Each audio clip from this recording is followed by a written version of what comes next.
Hello, World Wide Web. I'm Dr. Shado, the internet personality with the best hair. And welcome to week 3 of The Summer of the Planet of the Apes.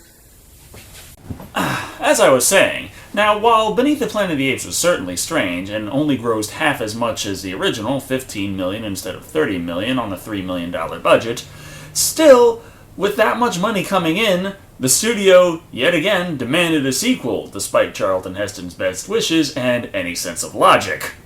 As the entire planet was destroyed, one hell of a trump card was played, completely changing the timeline of the Planet of the Apes story, as Escape takes place in 1973, when familiar apes Cornelius and Zira somehow travel back in time right at the conclusion of Beneath the Planet of the Apes.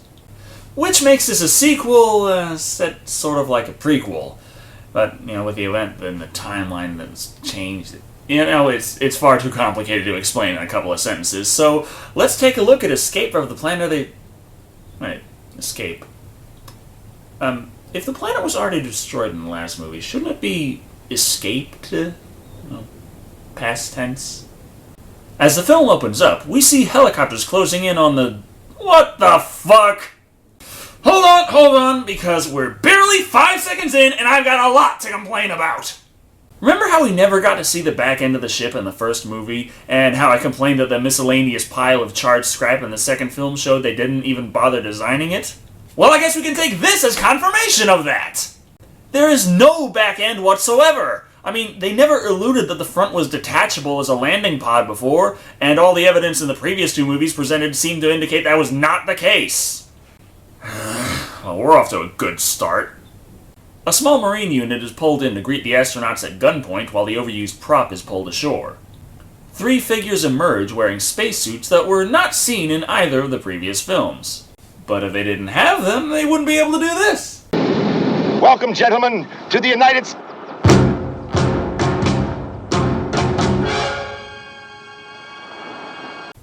Come on, everyone, just like we practiced in orbit. 1, 2, 3. Ta-da! This reveal introduces us to the only 3 apes of this film. Not much of a planet of the apes, then, is it? Anyway, we get to see Roddy McDowall back as Cornelius, Kim Hunter returning as Zira, and miscellaneous ape number 3. Well, okay, it's Milo played by Sal Mineo, but you probably shouldn't get too attached, as even the opening credits just skip over him. The apes are brought to a cell, and immediately the soldiers find something very strange about the trio. Where did they get those clothes? They brought them with them, sir. What? In that suitcase. Suitcase? Yeah, the one you carried for them and evidently didn't examine or confiscate whatsoever. Geez, in the airlines they'll x-ray your underwear, but space travel? Perfectly fine. Hey, wait, when did they have the time to pack while the world was exploding? As this is just a temporary holding cell, arrangements are made to keep the apes at the Los Angeles Zoo. Arrange for a police escort at 16:30 hours. They'll have company there. There's a gorilla in the next cage. Oh, a gorilla? Well, it's either going to be someone in the traditional Planet of the Apes makeup, or a real or someone in a horribly low-quality gorilla suit. I'm sure no one will notice. Hello, Missy. Have a banana. Have it your own way, mate. What's her problem? I'm not his mate, I'm yours. He wasn't offering you that banana! But now that they're alone, Dr. Milo speaks up, and he does his best to explain the ludicrous plot. We have passed through a backward disturbance in time. Did you notice the date meter clicking down after the shockwave hit our ship? Yes. Because, of course, it wasn't a clock, but a time detection device. We returned to Earth nearly 2,000 years before its destruction. That is another reason for us to keep silent. Our human captors will not be edified to learn that one day their world will crack like an egg and burn to a cinder because of an ape war of regression. Who cares? We got a doomsday prediction for every day over the next 3,000 years. I really don't think your gorilla war is going to cause too many waves. Apes, at this instant in time, cannot yet talk. For the moment, we should follow their example. So Zira and Cornelius should, strip down, jump around, and fling their poo at everyone? Soon enough, we are introduced to Dr. Dixon and Dr. Branton, played by Bradford Dillman and Natalie Trundy, respectively. For all intent and purposes, they are the Cornelius and Zira of this film. Or at least in the Disney sequel way, where the sequel is just the original, played in reverse. They test Zira's intellect with colored blocks, and she excels at the examination, despite the fact that some blocks are the same shapes and colors as others. The tests continue as a banana is lowered just out of reach, so Zira deftly constructs a small set of stairs out of the blocks that litter the room. And considering how low that banana is, I'm pretty sure she could have just stood on her toes and grabbed it just the same.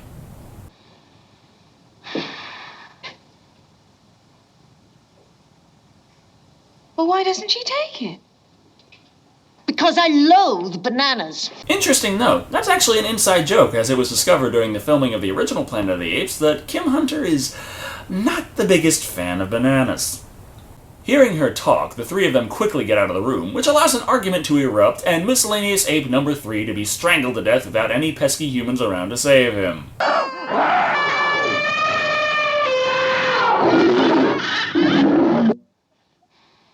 After Milo's corpse is removed, Dr. Dixon heads in to attempt diplomacy with the chimpanzees. I'm Lewis. Lewis Dixon. Nobody's going to believe this. Believe what? Well, the primitive apes can talk. Primitive? Smooth. He saves face, however, and quickly befriends the two of them, shortly before we're given a view from inside the Oval Office. Yesterday, a U.S. spacecraft splashed down off the Southern California coast. It was one of 2 that have been missing in space for over 2 years now. To be exact, the one commanded by Colonel Taylor. So evidently they fished it up, dried it out, replaced all of the corroded and unusable parts, crafted rocket fuel, and had time to pack before the world was destroyed. I'm impressed. And not even knowing the apes can talk, the president decides that a public inquiry is for some reason the best way to figure out how Taylor's ship ended up back on Earth, piloted by chimpanzees. The 2 surviving apes will be presented to the commission for their inspection. Though how he intends to find that out from apes that he himself doesn't know can talk, For some reason, the entire world is abuzz with the news of the American president's call to publicly examine chimps, and the press is all over the event. President's senior science advisor, what do you expect to experience from this historic meeting? Fear. You wouldn't happen to be the bad guy of this film, would you? As everything is happening at a manic pace, the examination is immediately underway, and Dr. Dixon opens with the first upset of the evening. Our chimpanzee friends are ready to answer your questions, too. What are they saying? They're just saying murmur, murmur, murmur. I mean, it's just sort of a general murmur. Murmur. They speak, but for some reason, the people aren't that impressed. What is your name? Zira. One might as well be talking to a parrot. A parrot? Talking apes. This is the 3rd movie in the series. That's hardly impressive. Does the other one talk? Only when she lets me. Oh my god, they can make witty remarks? This is far more advanced than we were prepared for! Where we come from, apes talk. Humans are dumb. Well, then the world is still half right. But Zira goes ahead and unnecessarily spills the beans. We came from your future. It's not like this will lead to another much more uncomfortable series of questions that will cause, panic, fear, death. No chance at all. Fortunately, they do change the subject very quickly. We are peaceful creatures. We are happy to be here. May we be unchained? Popular opinion soon overtakes the examination, and the authorities each head out, strangely disappointed in the meeting, except for Dr. Hessline here, played by Eric Braeden. No, gentlemen, no comment. Yet. You are the bad guy in this film! I knew it! Nevertheless, as the story hits the press of chimpanzees that can talk and be witty, Cornelius and Zira find themselves overnight celebrities, and we get a series of scenes showing the two of them heading out and buying clothes that just scream early 70s, before heading back to their hotel room for another press party. Why don't you try some? What is it? Well, it's sort of like grape juice plus. You do realize that an extra step is required to make non-alcoholic grape juice instead of wine, right? Madam Zira, what is your favorite fruit? Grape. I mean, this sequence works as it shows the apes from, Earth's future, which is a kind of primitive future, coming in and examining the world as it is in higher technology, but the higher technology is of the 70s, and it's terribly indicative of that. It really hasn't aged well at all, in my opinion. It doesn't have the science fiction flair.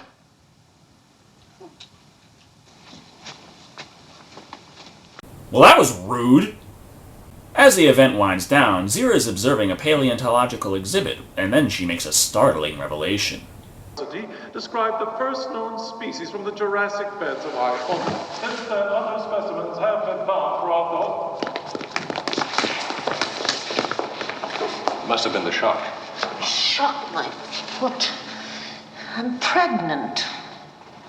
Which she has been for a while, based on the dialogue in Beneath the Planet of the Apes. At least our child, when it's born, won't be breastfed on bile. How this results in fainting spells, I don't know, but then again, I've never been pregnant. But as it is Dr. Bad Guy who is present to care for her while they await her husband's arrival, he is sure to get her good and drunk so as to extract information out of her. Not that she wasn't going to be anyway. Strange craving That is only natural. for grape juice plus. An excellent restorative, I assure you. Especially in cases of pregnancy, you know? Yeah, wonderful. He turns on a secret tape recorder and easily coaxes her instantly drunken self to reveal incriminating details about her origins. When we were in space, we saw bright, white, blinding light. And then we saw the rim of the Earth melt. And then there was a tornado in the sky.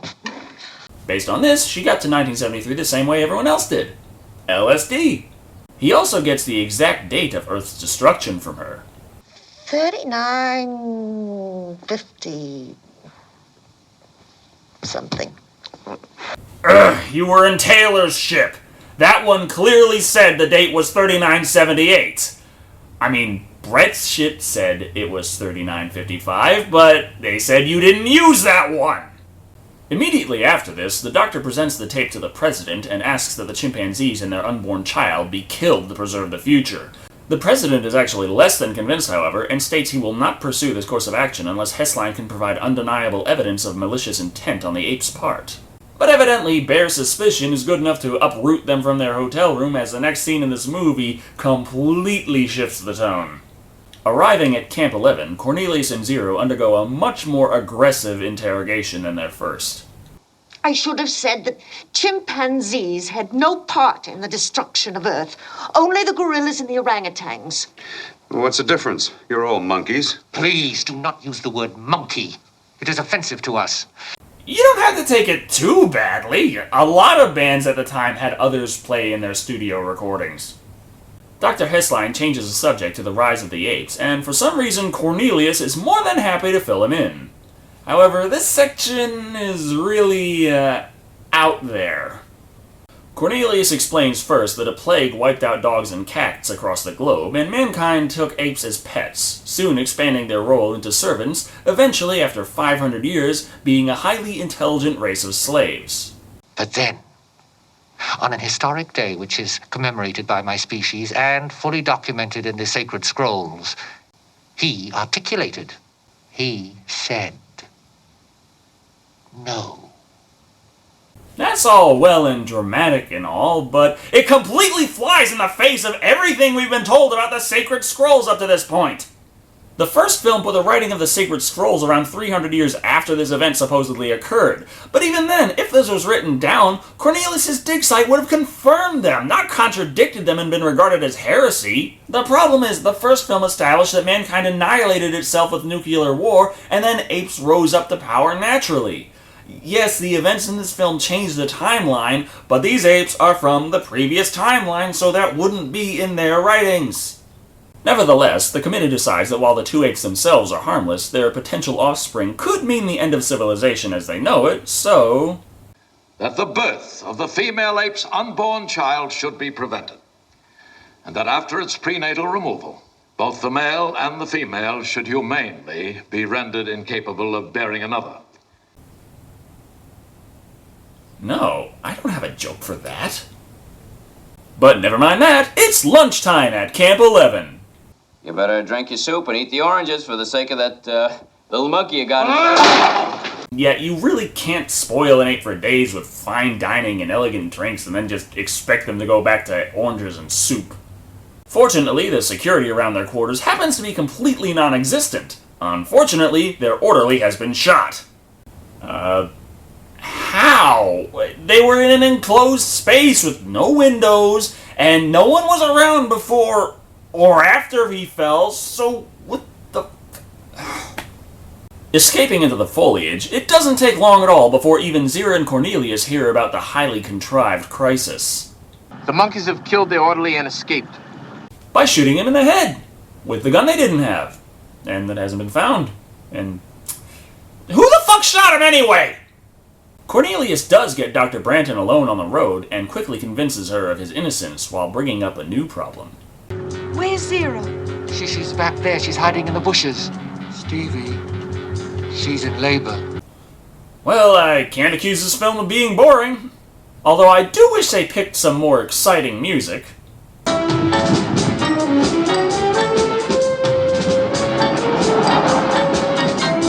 As a last-ditch effort to save the ape's baby, the two of them go to the only man left they can rely on, Ricardo Montalban. Oh, man, let me get this straight. You are asking me to risk imprisonment for the sake of two fugitive apes? Well, the answer is 1,000 times yes. Ricardo plays Antonio, a circus manager with an affinity for exotic beasts and an undeniable love for his work. And your goddaughter, Salome.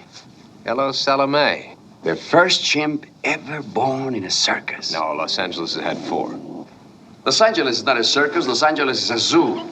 Zira prepares for the birth, and a jump cut later, their baby is born completely clean. Video editing makes the whole process so much simpler. What are we going to call him? Milo. Milo, the name of the slain doctor, and as a baby name, pretty good. I mean, from its Germanic origin, it means peaceful. Of course, from its Latin origin, it means soldier. We're a peaceful people. We don't kill our enemies. We get our enemies to kill each other. Later on, we're back overlooking the manhunt, which appears to be organized by Dr. Bad Guy himself. Well, he's got to keep up appearances. Where do apes go? To other apes. I want you to start an immediate and systematic search of every menagerie, every zoo, every circus in the city. When this news reaches Ricardo Montalban, it becomes clear that he and the apes must part ways if they are to have any hope of the baby surviving. And if it is man's destiny one day to be dominated, then, oh, please, God, let him be dominated by such as you. Damn, Ricardo, you make that sound so good. He gifts the child with a necklace, and they part ways. Dr. Dixon and Dr. Branton lead them to a secluded, rundown area they said could do well as a hideout as it is completely abandoned. Because old shipyards are never used as homeless shanty towns, especially when no authority figures ever come through to sweep up and uproot any kind of squatters. Yeah. You know, I've come to accept talking apes, world-destroying nukes, and backwards time travel, but even I think this is preposterous. After gifting Cornelius with a handgun to ensure that Act 3 remains interesting, they head off to the shipyard, Cornelius carrying about 120 pounds of luggage, while Zira struggles with the baby and suitcase. So she finds somewhere very obvious in the location many people frequent to leave it. Stupid, stupid, stupid, stupid, stupid! No surprise, the authorities find the suitcase immediately, and Bad Guy shows up, setting the final showdown in motion. Now, this sequence is a bit slow and doesn't have much music, but it does do a good job of building tension for the climax.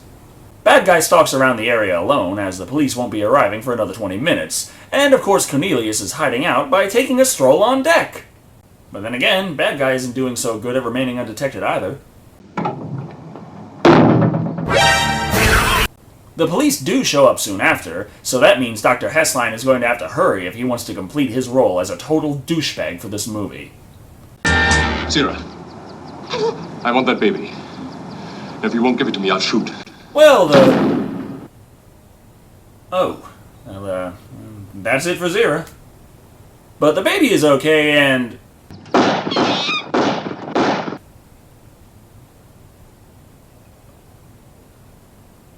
Amidst the chaos, Cornelius takes him out with his convenient pistol, right before the snipers land around on Cornelius as well. Now all we need is a nuke or two and we'll have the ending for Beneath the Planet of the Apes. Shot but still standing, McDowell poses for what will surely be a memorable quote for the ages.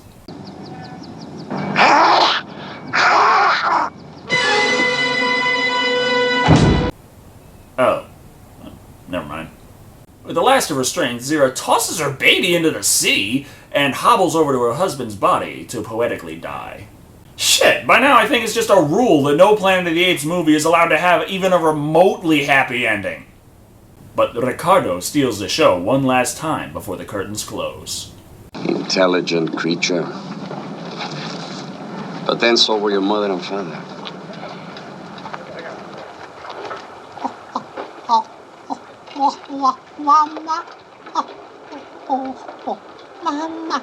Aha! An opening for a sequel!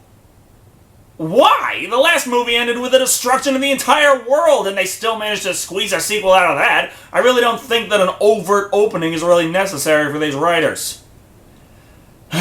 Well, that was Escape from the Planet of the Apes, and it's, interesting.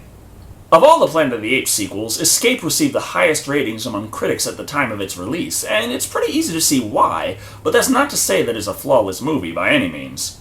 The budget was cut further to $2.5 million, so focusing on Cornelius and Zira as the apes for most of this movie does well to use the studio's money in a way that doesn't make the film look overly cheap. But only having two apes for most of the movie does detract a lot from the whole Planet of the Apes feel. But actually, going by the general plot line, Escape is the film that matches closest to the plot from the original book. Except, of course, in that one, the human eventually did escape from the Planet of the Apes, so you can't win them all. The biggest problem I have with this movie, though, is that of all the Planet of the Apes films, this one has clearly aged the worst, being such a distinctive period piece. Nevertheless, Escape from the Planet of the Apes is still an entertaining and unique entry into the series, netting it 4 bottles of grape juice plus out of 5. Despite its oddities, I can't deny the quality of the sets, the acting, and the sheer entertainment value of this film, even though it's not really as much into science fiction as its predecessors. Thank you all for watching. I've been Decker Shado, and remember, every single Planet of the Apes sequel had a smaller budget than the last, and this next one is going to attempt to, show us a whole shitload of apes again, with a budget of $1.7 million. Yeah, I'm sure that's going to work out well.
The first chimpanzee ever to be born in a circus. Do you realize what a distinction that is, huh? Why, it's like being the first fish to be born on dry land.